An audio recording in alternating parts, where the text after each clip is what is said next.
Hey, this is Charles Onyet with IGN, and I'm here with Chris Lena, senior producer at Trion, and we're taking a look at End of Nations. This is a PvP map, I believe, a 2v2. Yeah, we're playing here a 2v2 PvP map. The idea is to destroy the other side's base. It's a little trickier than that, though. Every base has a shield on it, so first you have to take control points to knock down the shield before you're even able to attack the base. So it looks like my partner has already started here. And you and your teammate both have different loadouts on the field. Yeah, so I'm fielding mostly anti-air, some infantry, and also this Ragnarok, which is just a huge aircraft, where my teammate, who is off somewhere, is definitely fielding something else. But I mean, the best idea when doing something like a 2v2 match is not to, everyone having tanks isn't really the best idea. You want to mix it up a little bit. Yeah, so the smart players are going to first coordinate before they even enter into a map. Here I am with anti-air. The best thing would be if my partner had probably fielding tanks. That's a really good combination of two different players. But there's a lot of really interesting combinations you can come up with. Is that your partner right there in the truck that's kind of rolling around above you? So the other interesting thing about this map is every base has these automated drone factories. So I'm also spitting out automated units to attack my enemy as well, and you can upgrade those. Here's my enemy here. He's fielding some tanks and some light vehicles. I'm going to use my Ragnarok special ability on them, which will do a lot of damage to any ground units. And what do we see going over the enemy force there? It looks like there's some kind of field projecting around them. Yes, it's one of the other commander abilities. So you should be. These are little drones that are being sent out. So I want to avoid that area. Here's an example of one of the control points. If you take 2 of these control points, that's what will drop the enemy shield. So first order of business is to take over those control points. He's over here taking a resource point, which will give him more tactical resources. So he's really playing more of the long game here, trying to get resources and maybe be able to defeat us by a slow attrition. I'm going to leave an infantry guy back here. I'm going to drop a structure as well to help hold this point while I go into the thick of the battle. Okay, so yeah, you have your powers, you have your units, and the structures, so you can set up a bit of a defensive perimeter, even though you're not fielding a huge army or something like that. You can still control. Yeah, if that's your gameplay style, you definitely can do that here. Like here's my partner. He has these big heavy tanks. He's playing the Spartan class, which is particularly good about that kind of gameplay. So they have a lot of defensive, high health vehicles. Where I'm playing the Spartan, which is a little more of a support class. That's why I have this good anti-air and my anti-infantry aircraft here. And my ability is also entrenchment, which gives me and any of my allies in that area damage resistance. So I'm playing a little bit more of a support class than my partner is.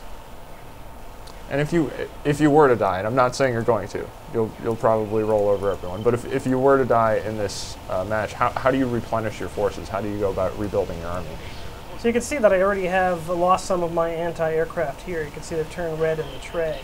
And these use the tactical resources I talked about before, about taking that point and getting those resources. So all I do is I can left-click them, and I'll drop back in to my starting area. And I'll show you. We'll go back and see that.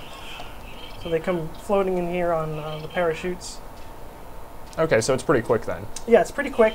So what you're doing is you're losing resources. You're also losing time because you're kind of going back to the starting area to do that.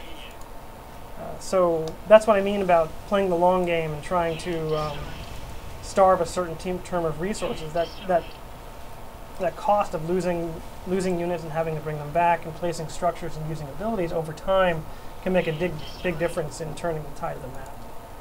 So my partner here is taking one of those resource points to try to get us in a better situation. And then there's the one more control point to drop the shields, which would be, I don't know where that's situated. So there's 2 on the edge and 1 in the middle, and actually they have they had 2 of them until we just took it back. So right now my shields are down. I'm spending way too much time talking, not enough time playing. And yeah, in terms of the overall game, though, this is just one of many types of battles that you can find in End of Nations. You also have much larger scale encounters, which could be player versus player for over 20 people, isn't it? In some of the maps. Yeah, so this is 2 versus 2, but we have 4 versus 4, 8 versus 8, 12 versus 12, all the way up to 28 versus 28 in our PvP maps. So yeah, much larger than I think we've really ever seen. And then you can do player versus environment challenges as well, in case the adversarial thing where it's just constant pressure to not screw up. If that isn't really your thing, you could go in and just do PvE modes as well. Right, and that's also a good way just to bring up your own skill level and also increase the level of your commander and be able to go up that tech tree and get more abilities and more structures. So it's a good way to kind of learn your class and learn what you're doing as well. Yeah, because you are leveling up that online profile that will determine your, at anything that's available that you can bring into battle. Right. Looks like you successfully fended them off there. And I'm also upgrading my factories on this map. So now the automated units that come out of here will be more powerful. Those also cost tactical resources. So there's a lot we can do with control points and what's going on at the map to make every map feel differently to how they play. Okay, so the various maps you would come into would all have unique mechanics like this, where there are, in this case, you have the automated, upgradable troops that are going across the map and vehicles and things like that. But you would run into different mechanics on other maps as well. It wouldn't just be variations on that. Right. Yeah. So not only did have different game modes, like this is base versus base, but they all can have very unique styles of playing, not just from the map design and size and shape, but also what we can do with these control points and other things like that. Some maps, these control points will give you access to super weapons, like maybe a nuke. So there may be a map where you're fighting over certain areas so to get control of a really powerful weapon that you can use on the other player. And in this particular case, we have our drones that we are using. Oh, it looks like a little bit of an airstrike. Yeah, so a napalm strike here is quite deadly.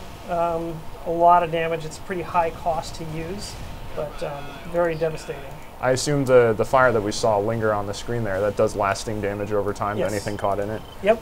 So using that on, let's say, like the enemy has deployed his forces in a line there, dropping some fire over the field would be pretty effective in taking out an entrenched defensive position. Yeah, it's another example, too, how micromanagement can have a great effect. So I can create different control groups with my units and then be ready to respond in those situations. So keep them spread out, maybe attack from different angles, so I'm not vulnerable to that kind of attack as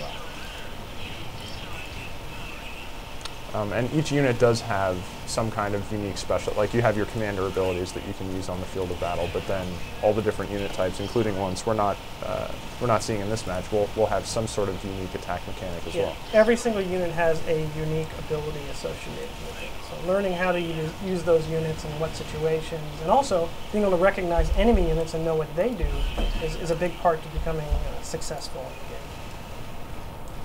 It's like I'm about to go. Oh no. Ugh. I assume that's a high resource cost to bring that unit back. It seemed pretty effective. Yeah, so that's, like, for instance, my little anti-air would cost 90. That one costs 200 to bring back. So it's much harder to field. Looks like I'm still holding that control, that victory point, though. And if you don't like which units you brought in the map with you, they're just not working out, you can switch them during the match. I'm going to try that now. That anti-air, he doesn't have any air, so anti-air is not really helping me. So I'm going to switch my company to be a tanks and also infantry. It's taking a second for those guys to come in. Yeah, well, okay, so it does wipe off the army you currently have. Yeah, so you're replacing the company with one you've already had pre-made. So you don't get that temporary bonus of having two armies on the field or something like that. No. Here they are. This should work out a little better for me. We'll just wade into the middle here. Yeah, what I thought was cool is that you can, in between matches, as you level your online profile, you can go into an armory and customize them even further and add in sort of performance enhancing mods, if you want to call them that, to modify the unit's behavior, as well as create bacon tanks. If you have a bacon skin, you can modify the actual appearance of the unit on screen. Yeah, so that's a big part of it, is you have this persistent collection of units and your persistent commander. And in between matches, you should be modifying your individual units, customizing them, and also creating alternate companies for different situations. So this long-term growth of your character is also a big part of the game. Looks like my partner switched as well. He switched to Vulcan tanks, which are flame-throwing tanks. Really good against structures. Are there pre-made loadouts as well, or you go in and create your custom loadouts? But for somebody who is coming into the game and wasn't quite sure what to use, if you had some kind of pre-made option. Well, when you first start the game, you'll have pre-made loadouts for you already created, and your company is already created to kind of give you that head start. We think a big part of the game will be wanting to create your own combinations. So we want to give players the freedom of that, but definitely give people a leg up when they first start, so they have something good to start with.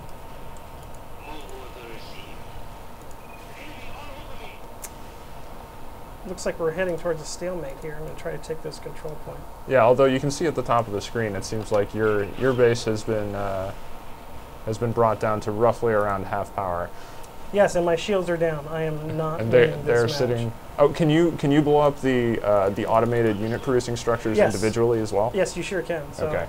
That's what he's trying to do right now. Is I got to go back and defend. But yeah, they're trying to destroy my automated.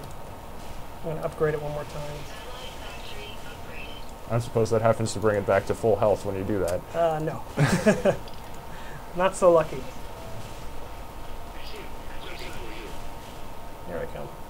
I'm going to use my Gorgon's ability to try to do some damage over time on these guys. Those are all your individual tanks that are doing some kind of AoE blast? Yeah, they're doing a caustic gas, which does damage over time, especially to tanks. See, this tank's almost dead here. You can notice too that my cursor will change color depending on if I'm particularly good or good against something. So when I see that green cursor, I know that my Hydra is really good against the Dreadfire. So it's a good way to remind you what your units are in the best situations for your units. Now it looks like your units are getting repaired there. Is that because there's a special structure down, or that's just because you're near your actual headquarters? Yeah, there's various structures and abilities and units that can heal, but also you will heal at your primary landing zone as well. So if you're in a situation where you're running low on resources and you really want to save your units, it's a good idea to run back and heal up at your starting landing zone. There's one of the first things you learn is a tactical retreat is nothing to be ashamed of. Is there a button for that too? Is there a everyone go back to base immediately button? That's a good idea. Okay. It's called dying. Yeah. Yeah. the suicide rush into enemy territory. That's right. That's the quickest way. But I would not advise it. But yeah, so you would get that bonus too while you're defending. It's not necessarily as easy for an opponent to stroll in and wipe out your base because you do have some kind of regenerative buff going on as well. Yes, yes, and that's just because of this map type too. And we have a domination modes maps where you're just collecting victory points, and in that case, sitting at your base and healing is not going to do you much good because what you need to do is go take back those points that are giving the other side points. So it really depends map to map. How you want to handle those situations.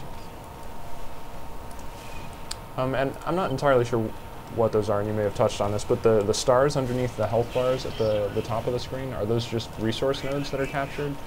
The stars are the control points, so when they have 2, okay, that means that the shields are dropped.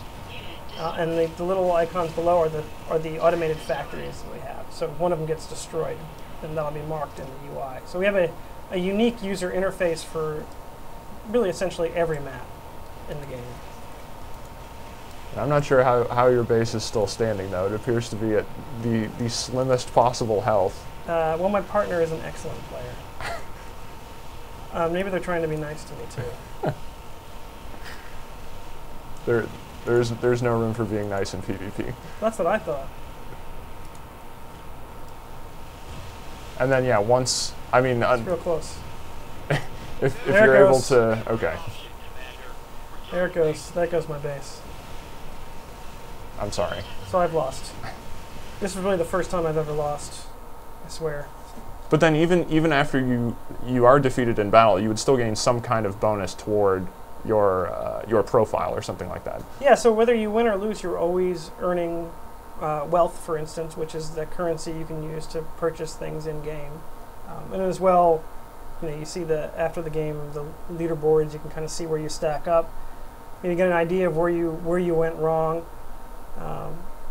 In this case, my kill count was pretty low, but oh well, what can you do? So that's a good example. A lot of our maps run like 10, 15, maybe 20 minutes, but some of the larger maps, like the 56-player PvP map, can really range in the length of time it takes to play. Cool. Well, yeah, this is a free-to-play game. I don't. Can you say a launch period at this point? It's a free-to-play game. We're currently in alpha. We'll be starting closed beta soon, and then hopefully releasing upon the world soon after that. Okay. Well, thank you for the time. Thank you for the demo. And for more on End of Nations, you can check out IGN.com. Thank you.